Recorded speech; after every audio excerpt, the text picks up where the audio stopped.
ತನಕ land lord ಸಿನಿಮಾದ ಎಲ್ಲ ಕಂಟೆಂಟ್ಗಳು ಸೂಪರ್ ಹಿಟ್ ಆಗಿದೆ. ಸೊ ಅದರ ಮೇಲೆ ದೊಡ್ಡ ಹಿಟ್ಟು ಅಂತಂದ್ರೆ ಇತ್ತೀಚೆಗೆ ಬಿಡುಗಡೆ ಅಂತದ ನಿಂಗವ್ವ ನಿಂಗವ್ವ ಸಾಂಗು. ಸೊ ಈ ಒಂದು ಗೆಲುವಿನ ಸಂಭ್ರಮದಲ್ಲಿ ಚಿತ್ರತಂಡ ಇರುವಂಥದ್ದು. ಸದ್ಯಕ್ಕೆ ನಮ್ಮ ಜೊತೆ ನಿರ್ಮಾಪಕರಿದ್ರೆ ಇಬ್ರು ಕೂಡ, ಬನ್ನಿ ಮಾತಾಡ್ಸೋಣ. ಸರ್ ನಮಸ್ತೆ.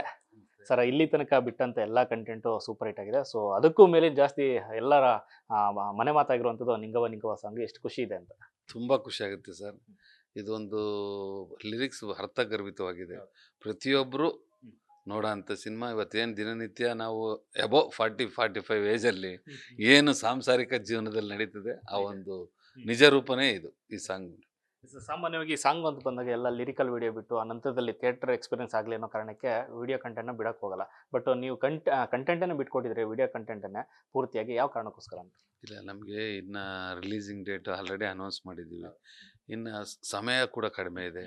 ಬಟ್ ಎಲ್ಲೋ ಒಂದು ಕಡೆ ಈ ಒಂದು ಹಾಡು ಜನರ ನಾಡಿ ಮಿಡಿತನ ಟಚ್ ಆಗುತ್ತೆ ಅನ್ನೋದು ಒಂದು ಭಾವನೆಯಿಂದ ಬಿಟ್ಟಿದ್ದೀವಿ ಸರ್. ಸರ್ ಈ ಸಾಂಗನ್ನೇ ಮೊದಲ ಸಾಂಗ್ ಆಗಿ ಬಿಡುಗಡೆ ಮಾಡೋಕ್ಕೆ ಒಂದು ಕಾರಣ ಇರುತ್ತೆ. ಸೊ ನಿಮ್ಮ ಮೈಂಡಲ್ಲಿ ಒಂದಷ್ಟು ಥಾಟ್ಗಳಿರುತ್ತೆ, ಅದೆಲ್ಲೂ ಫುಲ್ಫಿಲ್ ಆಯ್ತು ಅಂತ ಅನಿಸ್ತಾ ಇದೆ ಅಂತ. ಹೌದು ಸರ್. ನೀವು ಅವೆಲ್ಲ ಕೇಳ್ದಂಗೆ ವಿಡಿಯೋ ಸಾಂಗ್ ಬಿಡೋ ರೀಸನ್ ಏನು ಅಂತ ಹೇಳಿದ್ರೆ, ಇವಾಗ ನಾವು 3 ಕಂಟೆಂಟ್ ಬಿಟ್ಟಿದ್ದೀವಿ.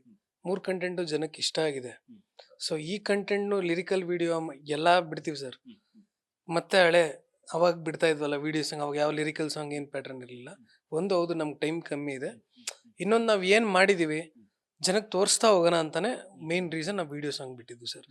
ನೀವು ನೋಡಿದ್ರಿ, ಇವಾಗ ನಿಮ್ಗೆ ಖುಷಿ ಆಯ್ತಲ್ವಾ, ನಾವು ತೆಗ್ದಿರೋ ಲೊಕೇಶನ್ಸ್ ಇರ್ಬೋದು, ಸೆಟ್ಗಳಿರ್ಬೋದು, ಜನಕ್ಕೆ ಇನ್ನೂ ರೀಚ್ ಮಾಡ್ಸೋಣ ಅನ್ನೋ ಒಂದು ಉದ್ದೇಶಕ್ಕೆ ವಿಡಿಯೋ ಸಾಂಗ್ ಬಿಟ್ಟಿದ್ದು ಸರ್. ಸರ್ ಸಿನಿಮಾದ ಇದು ಹಾಡಿನ ಕ್ವಾಲಿಟಿ ನೋಡ್ತಿದ್ರೆ ಎಲ್ಲೂ ಕೂಡ ಕಮ್ಮಿ ಆಗಿಲ್ಲ ಅಂತ ಅನ್ಸುತ್ತೆ. ಯಾಕಂದ್ರೆ ಆ ಥರದೊಂದು ನಿಜವಾಗ್ಲೂ ನಾವು 90s 70s ಟೈಮಲ್ಲಿ ನೋಡ್ತಾ ಜಾತ್ರೆಗಳೇ ನೆನಪಾಗುತ್ತೆ. ಆ ಥರದೊಂದು ದೊಡ್ಡ ಮಟ್ಟದ ಒಂದು ಅಂದರೆ ರಿಸರ್ಚ್ ವರ್ಕು, ಅಂದರೆ ಪ್ರತಿ ಫ್ರೇಮಲ್ಲಿ ನೋಡ್ತಾ ಇರ್ತೀವಿ ಏನಾದರೂ ಮಿಸ್ ಆಗಿದೆ ಅಂತ. ಎಂಥದ್ದು ಇಲ್ಲ, ಅಷ್ಟು ಅದ್ಭುತವಾಗಿ ವರ್ಕ್ ಮಾಡಿದ್ರಿ. ಹೇಗಿತ್ತು ಸರ್ ಈ ಪರ್ಟಿಕ್ಯುಲರ್ ಈ ಸಾಂಗ್ ಶೂಟಿಂಗ್ ಸಂದರ್ಭದಲ್ಲಿ ಅಂತ? ಅದೇ ಸರ್, ನಾನು ಹೇಳಿದ್ನಲ್ಲ, ಯಾವುದೇ ಒಂದು ಸಿನಿಮಾಗೆ ಮೇಯ್ನು ಡೈರೆಕ್ಟ್ರು, ಕ್ಯಾಮ್ರಾಮನು, ಆರ್ಟ್ ಡೈರೆಕ್ಟ್ರು, ಪ್ರೊಡ್ಯೂಸರು, ಆರ್ಟಿಸ್ಟ್ಗಳು ಅದಕ್ಕೆ ಪೇಂಟ್ ಮಾಡ್ದಂಗೆ.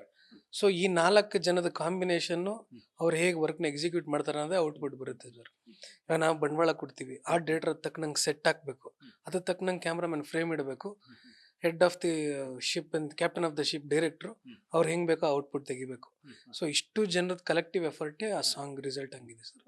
ಮೇಬಿ ಇದು ಶೂಟಿಂಗ್ ಎಲ್ಲ ಕಂಪ್ಲೀಟ್ ಆದ ನಂತರದಲ್ಲಿ ಮಾಡಿದಂಥ ಸಾಂಗು. ಸೊ ಮೊದಲೇ ಕಥೆನಲ್ಲಿ ಇತ್ತ ಅಥವಾ ಆ ನಂತರದಲ್ಲಿ ಒಂದು ಸಾಂಗ್ ಇರಬೇಕು ಅನ್ನೋ ಕಾರಣಕ್ಕೋಸ್ಕರ ಹಾಕಿದ್ದು? ಇಲ್ಲ, ಇದು ಜಡೇಶ್ ಅವ್ರ ಕಲ್ಪನೆಯಲ್ಲೇ ಇತ್ತು.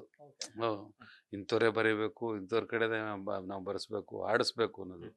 ಇವತ್ತು ವಿಜಯ್ ಪ್ರಕಾಶ್ ಸರ್ ಆಡಿದ್ರೆ ನ್ಯಾಚುರಲ್ ನೋಡಿರ್ಬೇಕು, ನಮಗೆ ಅದ್ಭುತವಾಗಿ ಮೂಡಿ ಬಂದಿದೆ. ಎಲ್ಲ ಒಂದು ಕಡೆ ಮಿಸ್ ಹೊಡಿತು. ಹಿಂದೆ ಬೇರೆ ಕೈಲಿ ಸಿಂಗರ್ ಕೈಲಿ ಆಡಿಸಿತ್ತು, ಲೇಡಿ ಸಿಂಗರ್. ಲಾಸ್ಟ್ಗೆ ಇಲ್ಲ ಸರ್, ನನಗೆ ಯಾಕೋ ಸಮಾಧಾನ ಇಲ್ಲ, ಬಿಡಿ ಹಂಗಾರೆ ನಿಮ್ಗೆ ಏನು ಬೇಕು ಹೇಳಿ. ಅನನ್ಯ ಭಟ್ ಕರೆಸಿ ರಾತ್ರಿ 4 ಗಂಟೆವರೆಗೂ ಸಾಂಗ್. ಹಿಂದಿನ ದಿವಸ ಇವತ್ತು ನಾಳೆ ರಿಲೀಸ್ ಅನ್ನೋಗಿ ಇವತ್ತು ಬೆಳಗಿನ ಜಾವ 4 ಗಂಟೆಗೆ ಬಂದಿರೋದು ಅದು ಕಂಟೆಂಟ್ ತೊಗೊಂಡು. ಆ ಥರ ಎಲ್ಲರೂ ಒಂಥರ ಡೆಡಿಕೇಶನ್ ಸರ್. ಅಜನೀಶ್ ಲೋಕನಾಥ್ ಅವ್ರು ಕೊಟ್ಟಿರೋಂಥ ಮ್ಯೂಸಿಕ್ಕು, ಯೋಗರಾಜ್ ಭಟ್ ಸರ್ ಬರೆದಿರೋಂಥ ಲಿರಿಕ್ಸು, ಇವತ್ತು ವಿಜಯ್ ಪ್ರಕಾಶ್ ಸರು, ಅನನ್ಯ ಭಟ್ ಅವರು ಹಾಡಿರೋದು ಯಾವ ರೀತಿ ಕಾಂಬಿನೇಷನ್ ಇದೆ ಅಂದರೆ, ಇವತ್ತು ಆ ಒಂದು ಸಾಂಗ್ ಕೇಳಿದಾಗ ಆ ಪಾತ್ರಧಾರಿಗಳು ಅಷ್ಟೇ ನ್ಯಾಚುರಲ್, ಏನು ಹಳ್ಳಿನಲ್ಲಿ ಯಾವ ರೀತಿ ದಿನನಿತ್ಯ ನಡೀತೋ ಅದೇ ಥರನೇ. ಎಲ್ಲೂ ಆಕ್ಟಿಂಗ್ ಅನಿಸಿಲ್ಲ, ಅದೇನು ಅನಿಸಿಲ್ಲ, ನಿಜ ಜೀವನದ ಗಂಡ ಹೆಂಡತಿ ಥರನೇ ಮಾಡಿದ್ದಾರೆ ಅಲ್ವರ ಆ ಥರ. ಸರ್ ಇಬ್ಬರ ಕಾಂಬಿನೇಷನ್ಗೆ ಬಂದಂಥ ರೆಸ್ಪಾನ್ಸ್ ಹೇಗಿದೆ ಸರ್? ಜನಗಳು ಒಂದೊಳ್ಳೆ ಕಮೆಂಟ್ಸ್ಗಳು ಆಗ್ತಿರೋದು ಇಬ್ಬರ ಕ್ಯಾರೆಕ್ಟರ್ಗಳ ಬಗ್ಗೆ ಆಗಲಿ ಅಥವಾ ತೆಗೆದಿರುವಂಥ ರೀತಿ ಆಗಲಿ. ಈ ಜೋಡಿ ಬಗ್ಗೆ ಹೇಳೋದಾದ್ರೆ ರಚಿತಾ ಅವರು ಮತ್ತು ವಿಜಯ್ ಸರ್. ಇದೆಲ್ಲದಕ್ಕೂ ಮೇನ್ ರೀಸನ್ ಅಜನೀಶ್ ಅವರು ಸರ್. ಅಜನೀಶ್ ಲೋಕನಾಥ್ ಅವ್ರ ಮ್ಯೂಸಿಕ್ಕು. ಸೊ ಅವ್ರಿಗೆ ಇದೊಂಥರ ಚಾಲೆಂಜ್. ಮಾಡ್ರನ್ನು ಡಿವೋಷ್ನಲ್ ಇಂದ ಬಂದು ಇವಾಗ ತಿರ್ಗಾ 80s 70s ವಿಲೇಜ್ ಸ್ಟೈಲ್ ಮಾಡೋಕ್ಕೆ ಒಂಥರ ಜನಪದ ಶೈಲಿ, ಹಳ್ಳಿ ಸೊಗಡಿನ ಸಾಂಗು. ಸೊ ಅವ್ರು ಆ ಚಾಲೆಂಜ್ನ ಸಕ್ಕದಾಗಿ ತಗೊಂಡು ಒಳ್ಳೆ ಬ್ಯೂಟಿಫುಲ್ ಸಾಂಗ್ ಕೊಟ್ಟರು. ಅದ್ರ ಜೊತೆಗೆ ಇವರಿಬ್ರು ಕೆಮಿಸ್ಟ್ರಿ ನಿಮ್ಗೆ ಹೆಂಗೆ ಅನ್ಸುತ್ತೆ ಅಂದರೆ, ಅವರಿಬ್ರು ಆ್ಯಕ್ಟ್ ಮಾಡ್ತಾ ಇದ್ದಾರೆ ಅಂತಲೇ ಅನ್ಸಲ್ಲ ನಿಮಗೆ.